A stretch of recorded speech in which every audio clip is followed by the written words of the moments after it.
အခုတော့ဘန်ကောက်ကနေပြီးတော့မှ10နိုင်ခွဲလောက်ကားစီးပြီးတဲ့နောက်ဆုံးမှာတော့ကျွန်တော်တို့မဲဆွေကိုရောက်ပါပြီခင်ဗျာဒါပေမဲ့အမတို့စီတွားဖို့အတွက်ကတော့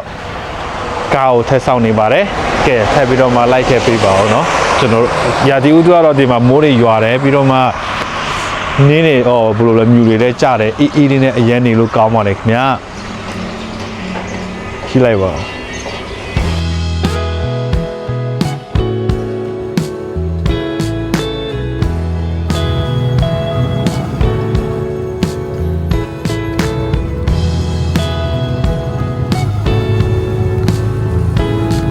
ကဲအခုတော့ကျွန်တော်တို့တောင်ပေါ်သွားမဲ့ကားလေးရောက်ပါပြီခင်ဗျာဒီကားလေးနဲ့ကျွန်တော်တို့တနိုင်ကြော်လောက်ထည့်ပြီးတော့မှသွားမှာပဲဖြစ်ပါပဲထည့်ပြီးတော့မှလိုက်ခဲ့ပေးပါဦး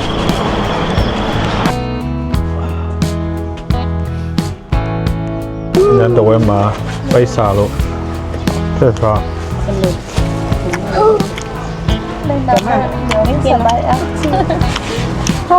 thì mới kia mẹ bỏ chạy sư hay nên mẹ kinh kia còn nát thôi chơi mẹ kinh khá và luôn phụ đi phụ thóc khó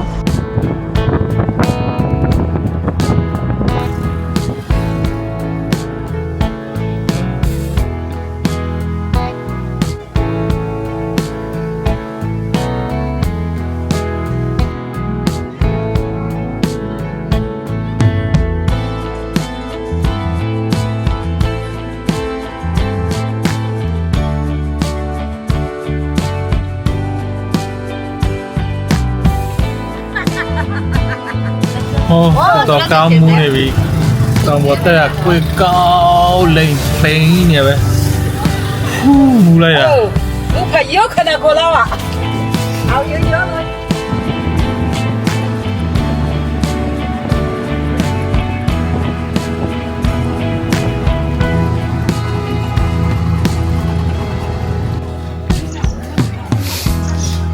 နောက်ဆုံးတော့ရောက်ပါပြီအိမ်ရောက်တာနဲ့အမအစင်တစ်ပြင်ထားတယ်အမချက်ပြုတ်ထားတဲ့သမင်းဟင်းလေးကိုစားပြီးတော့မှကျွန်တော်တို့အနားယူလိုက်ပါတယ်ခင်ဗျာဒါလေးကတော့ကျွန်တော်ရဲ့ချစ်စရာသူလေးအငယ်ဆုံးလေး2ယောက်ဖြစ်ပါတယ်အမရဲ့သားလေးပါခင်ဗျာနောက်ထပ်ဘလော့မှာတွေ့ဆုံကြမယ်နော်